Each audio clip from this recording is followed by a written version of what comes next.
Oke, assalamualaikum warahmatullahi wabarakatuh.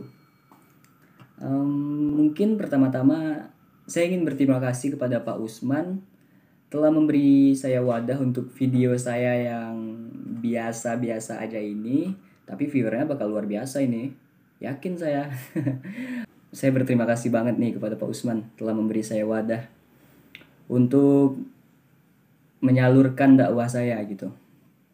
Sekali lagi saya ucapkan terima kasih kepada Bapak Usman. Oke, dalam video kali ini saya akan berdakwah tentang keberhasilan dalam berdakwah. Oke, baik teman-teman semuanya. Keberhasilan dalam berdakwah itu ada beberapa faktor yang mendukung.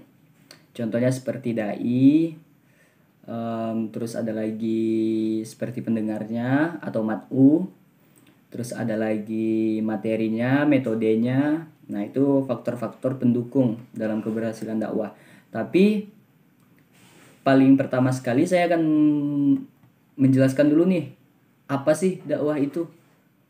Apa sih pengertian dari dakwah? Mungkin banyak dari teman-teman yang kurang pemahaman tentang dakwah. Anjay, sombong saya.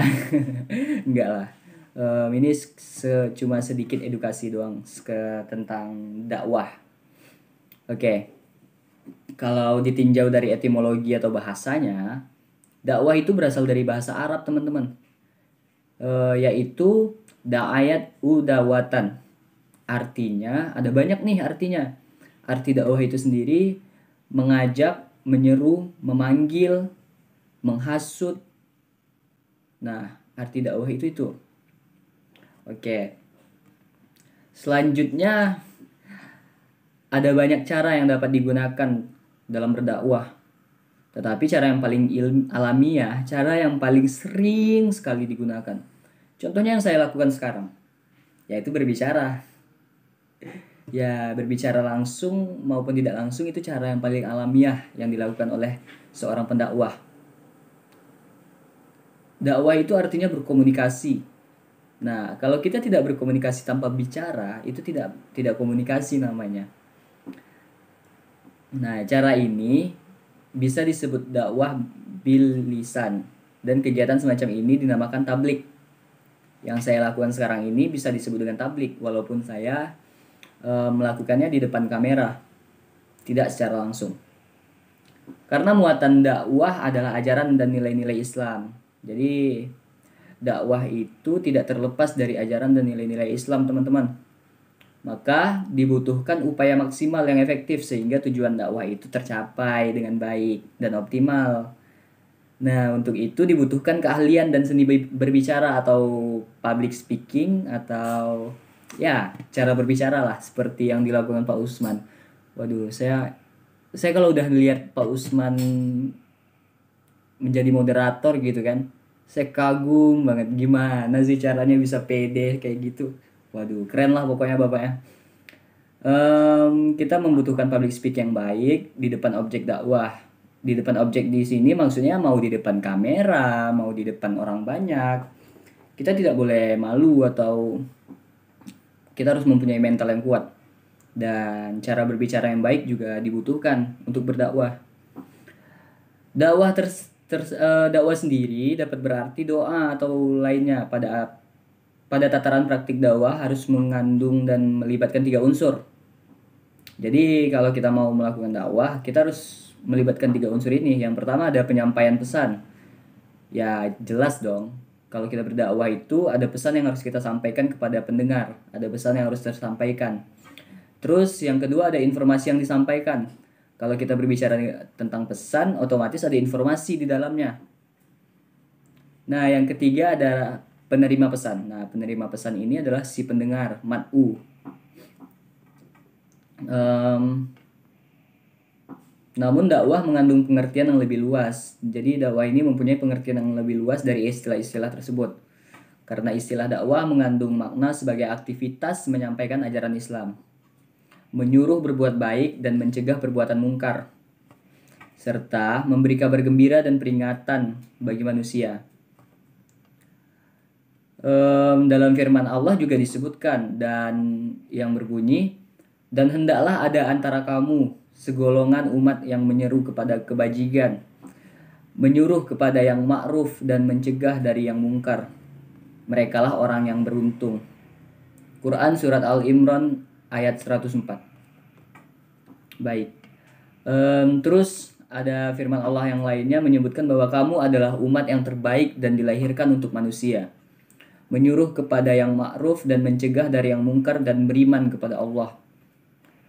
Sekiranya ahli kitab beriman, tentulah itu lebih baik bagi mereka di antara mereka yang beriman, dan kebanyakan mereka adalah orang-orang yang fasik. Quran Surat Al-Imran ayat 110. Nah, kegiatan dakwah itu bukan hanya mencakup sisi ajakan saja atau materi dakwah saja, akan tetapi menghasilkan kegiatan berdakwah yang efektif. Ada beberapa unsur nih dari dakwah, yaitu yang pertama sisi pelakunya, si pendakwahnya yang disebut dengan dai. Terus yang kedua juga pesertanya atau pendengarnya yang disebut dengan mat'u yang saya sebutkan tadi. Terus yang ketiga ada medianya. Media ini adalah alat penyalur dakwahnya. Terus yang keempat ada materi dakwah, dan yang terakhir ada tujuan dakwah. Dan ada satu lagi nih, metode dakwahnya juga ada.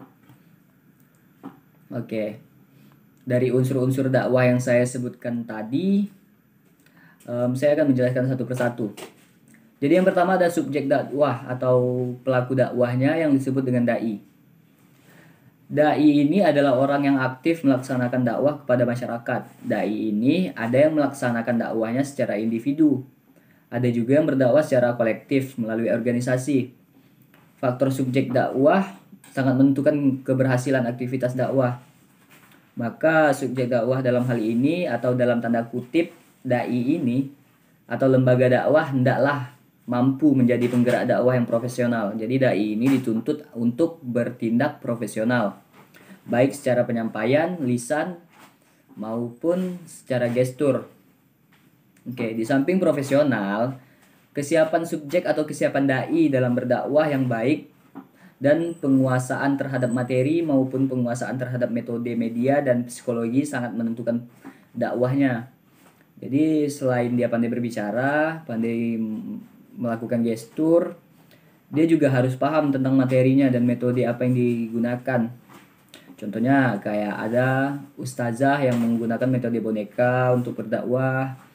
Terus ada sunan-sunan yang menggunakan metode musik untuk berdakwah. Jadi banyak nih metode untuk berdakwah. Kata dai ini sendiri berasal dari bahasa Arab yang berarti orang yang mengajak. Dalam istilah ilmu komunikasi, dai ini disebut komunikator. Nah, di Indonesia dai juga dikenal dengan sebutan lain seperti mubalik, ustadz, kiai, ajengan, tuan guru, syekh, dan lain-lain. Oke. Terus unsur dakwah yang kedua, sebentar teman-teman ya. Unsur dakwah yang kedua ada objek dakwah atau pendengar atau yang disebut dengan mat'u. Secara etimologi atau bahasa, kata mat'u ini berasal dari bahasa Arab yang diambil dari bentuk isim ma'ful atau kata yang menunjukkan objek atau sasaran. Jadi menurut terminologi, mat'u adalah orang atau kelompok yang lazim disebut dengan jamaah yang sedang menuntut ajaran agama dari seorang dai, baik mat'u itu orang dekat atau orang jauh. Nah, jadi da'u ini si pendengar atau jamaahnya dalam berdakwah. Terus terus yang ketiga selain mat'u ada materi.